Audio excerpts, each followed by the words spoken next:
और खास तौर पर इंसान के हवाले से। तो कुरान ने उसकी वजह बयान फरमाई, लितस्कुनू इलैहा, जो तुम्हारे लिए जोड़ा बनाया गया, ए मर्दो जो तुम्हें बीवी की हैसियत से पेश किया गया, तुम्हारा जोड़ा जो बनाया गया, इसका सबसे बड़ा रीजन है लितस्कुनू इलैहा, ताकि तुम उससे सुकून हासिल करो। पता चला कि एक बीवी मर्द के लिए सुकून का जरिया है और एक शौहर अपनी बीवी के लिए सुकून का जरिया है। अब जब परवरदिगार जल्ल जलालहू ने एक दूसरे को एक दूसरे के लिए सुकून का जरिया बनाया, तो जो चीज सुकून देने वाली होती है आदमी उसका कितना ख्याल करता है। एसी सुकून देने वाला है, हम उसका ख्याल करते हैं। गाड़ी सुकून देने वाली है, हम उसका ख्याल करते हैं। मकान सुकून देने वाला है, हम उसका ख्याल करते हैं। जो चीज भी सुकून पहुंचाती हो हम उससे जो है वो उसे इग्नोर नहीं करते, उसकी तरफ मुतवज्जे होते हैं, उसका ख्याल करते हैं कि ये हमें सुकून पहुंचाने वाली चीज है। ये तो दुनिया के इंसानों की बनाई हुई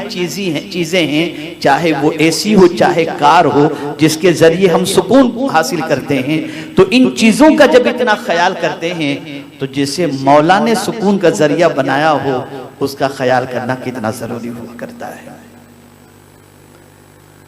मेरे प्यारे आका सल्लल्लाहु ताला अलैहि वसल्लम के प्यारे दीवानों, सबसे पहले मैं मर्द के हवाले से कुछ बातें अर्ज करूंगा कि मर्दों को अपनी बीवी के साथ किस तरीके का सुलूक करना चाहिए और उसकी वो कौन सी आदतें हैं जिन आदतों की बुनियाद पर उसकी बीवी को वो सुकून पहुंचा सकता है, उसकी बीवी के लिए वो बाइसे तस्कीन हो सकता है, उसकी बीवी के दिल से उसके लिए दुआ निकल सकती है, उसकी बीवी के दिल के अंदर उसका एहतराम बढ़ सकता है, उसकी बीवी उसे देखने के लिए बेचैन हो जाए, उससे बात करने के लिए बेचैन हो जाए। वो कौन सी खूबियां हैं जो एक मर्द के अंदर होनी चाहिए जिसकी वजह से फैमिली डिस्प्यूट न हो और बीवी अपने शौहर पर नाज भी करे और अपने शौहर पर फख्र करने की कोशिश भी करे। आज सिचुएशन जुदा है। आज हाल ये है कि शौहर के आने का वक्त हो तो बीवी पर टेंशन हो जाता है कि पता नहीं क्या होगा। आज सिचुएशन जुदा है कि शौहर के सिलसिले में बीवी का अगर आप ओपिनियन जानना चाहें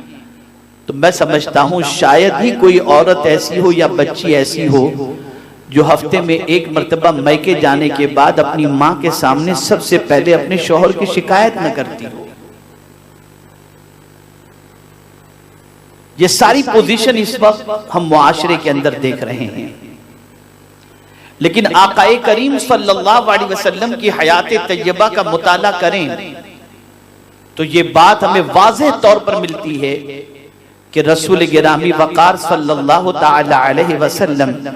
बहैसियत शौहर अपनी बीवियों के साथ जो हुजूर सल्लल्लाहु अलैहि वसल्लम का सलूक था वो इतना वालिहाना सलूक था कि रसूल गिरामी वक़ार सल्लल्लाहु ताला अलैहि वसल्लम पर हर बीवी अपनी जान निछावर करने के लिए तैयार थी। वजह क्या थी, सबब क्या था? आइए मैं पहले इब्तिदा करता हूं हुजूर सल्लल्लाहु ताला अलैहि वसल्लम की हयात तैयबा के चंद गोशों से। सबसे पहली चीज कि मेरे आका सल्लल्लाहु ताला अलैहि वसल्लम अपने घर तशरीफ ले जाते थे तो सरकार सल्लल्लाहु अलैहि वसल्लम की आदत करीमा क्या थी? हुजूर सल्लल्लाहु ताला अलैहि वसल्लम जब अपने घर तशरीफ ले जाते तो सरकार सल्लल्लाहु ताला अलैहि वसल्लम का अपने घर में दाखिल होने का अंदाज और तरीका ये था कि हुजूर सल्लल्लाहु अलैहि वसल्लम मुस्कुराते हुए अपने घर में दाखिल हुआ करते थे और दाखिल होते ही घर वालों को मेरे आका सल्लल्लाहु अलैहि वसल्लम पहले सलाम किया करते थे। ये आकाए करीम सल्लल्लाहु अलैहि वसल्लम की आदत करीमा थी। कभी भी सरकार सल्लल्लाहु ताला अलैहि वसल्लम अपने घर जब तशरीफ ले गए तो टेंशन के अंदर मुंह जो है वो एकदम मुंह पर जलाल की कैफियत हो, इस तरह से हुजूर सल्लल्लाहु अलैहि वसल्लम घर में तशरीफ नहीं ले जाते, बल्कि सरकार सल्लल्लाहु अलैहि वसल्लम जब भी तशरीफ ले जाते थे घर वालों को सलाम करते और मुस्कुराते हुए आकाए करीम सल्लल्लाहु अलैहि वसल्लम अपने घर में दाखिल हुआ करते। और घर में दाखिल होने के बाद सरकार सल्लल्लाहु अलैहि वसल्लम क्या करते? मेरे आका सल्लल्लाहु अलैहि वसल्लम सबसे पहले घर में दाखिल होने के बाद, दिन भर की मसरूफियत के बाद जब रात में घर में दाखिल होते तो आकाए करीम सल्लल्लाहु अलैहि वसल्लम पहले मिसवाक कर लिया करते। अब आज हम देखते हैं गुटखे के शौकीन, न जाने कैसी कैसी सिगरेट और न जाने क्या क्या चीजों के शौकीन घर में जब दाखिल होते हैं तो मुंह से बदबू आती होती है और फिर इसी हाल में बैठ जाते हैं, सामान रखे और जो बैग है उसको रखा और बैठ गए सोफे के ऊपर और टीवी वॉच करना उन्होंने शुरू कर दिया और मुंह से बदबू आ रही, ये सारी चीजें हो रही हैं। और इसी तरीके से एक मर्द ये उम्मीद रखता है कि मैं घर में जैसे ही दाखिल हूं तो बीवी मेरा बैग मेरे हाथों से ले ले, बीवी फौरन मुझे चाय पेश करे, बीवी मुझे फौरन पानी पेश करे। ये एक थिंकिंग होती है, एक सोच होती है, बल्कि अगर मैं ये कहूं तो गलत ना होगा, एक किस्म की उम्मीद और डिमांड होता है अपनी बीवी से कि मेरी बीवी ये सब कुछ करे। लेकिन उम्मुल मुमिनीन हजरत आयशा सिद्दीका रदियल्लाहु ताला अन्हा से पूछा गया कि आकाए करीम सल्लल्लाहु ताला अलैहि वसल्लम जब घर में दाखिल होते तो सरकार सल्लल्लाहु अलैहि वसल्लम की आदत करीमा क्या थी? तो फरमाती हैं कि हुजूर सल्लल्लाहु अलैहि वसल्लम घर में जब एंटर होते तो हाकिमाना अंदाज से गुफ्तगू नहीं फरमाते थे, ऑर्डर नहीं करते थे, बल्कि सरकार अपना काम खुद अपने हाथों से अंजाम दे दिया करते थे। अब आप मुझे बताएं कि बीवी किसी काम में मसरूफ है, आप एंटर हुए, उसके हाथ किसी काम की वजह से गंदे हैं, वो आपको पानी पेश न कर सकी, आपको चाय का न पूछ सकी बिलफर्ज, इसको आप बहाना बनाकर घर में कयामत खड़ी कर दें तो यह आपकी लाइल्मी है और सरकार सल्लल्लाहु अलैहि वसल्लम की सुन्नत से अदम वाकिफियत है। और कभी कभी तो ऐसा होता है कि ये अंदाज इख्तियार करने की वजह से तलाक तक की नौबत पहुंच जाती है और शौहर अपनी बीवी से कहता है तुम्हारे माँ बाप ने तुम्हें तमीज सिखाई ही नहीं है कि शौहर का वेलकम कैसे करना चाहिए। तो सबसे पहले मर्द की रिस्पॉन्सिबिलिटी यह है कि वो जब अपने घर में एंटर करे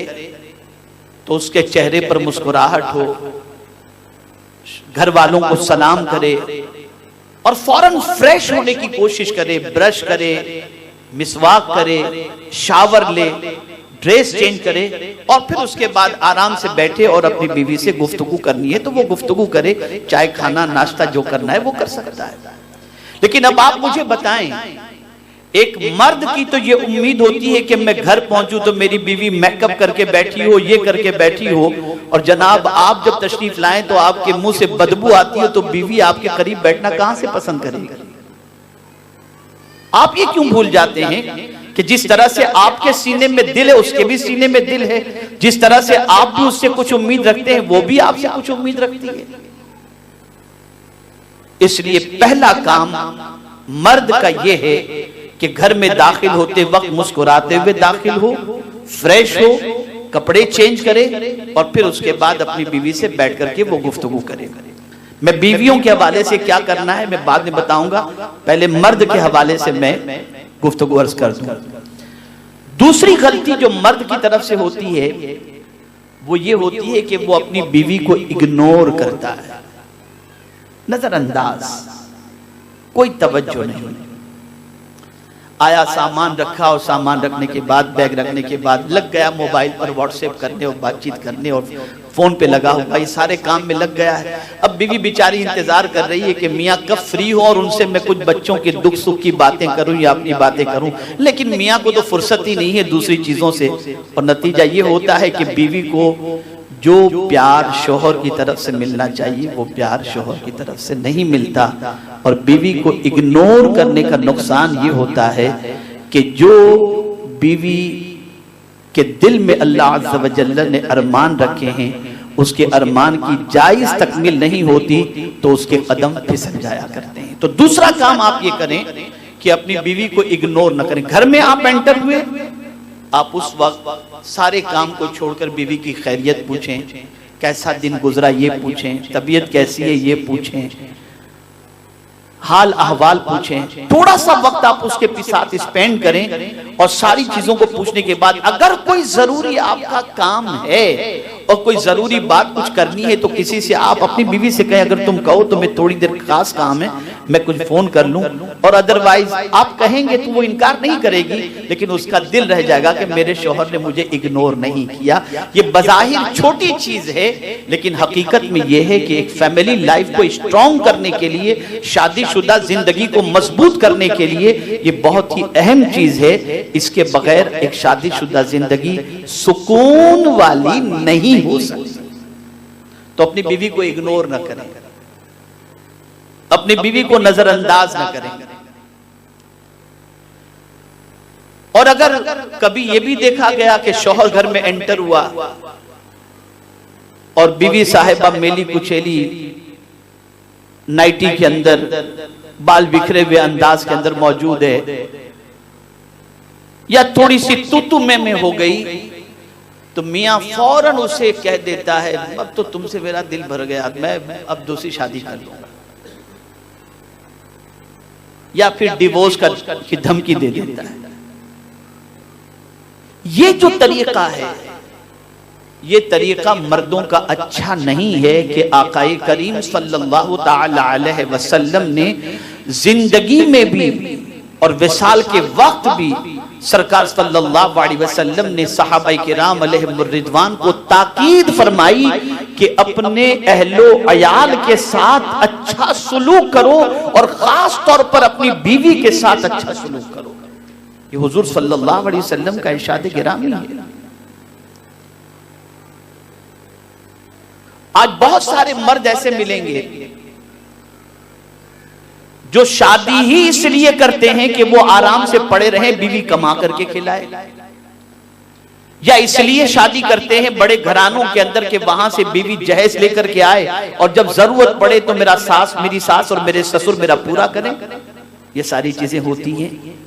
ये अच्छे मर्दों की अलामत नहीं है। मर्द वो जो अपने बीवी बच्चों की किफालत का जिम्मा ले और अपने बीवी बच्चों की जायज जरूरियात की तकमील के लिए वो मेहनत तो मशक्कत करे और अपने बीवी के घर वालों से किसी चीज की, किसी किस्म की कोई उम्मीद न रखे, बल्कि खुद अपने पैरों पर खड़े होकर मेहनत तो मशक्कत करके अपने बीवी बच्चों की किफालत की कोशिश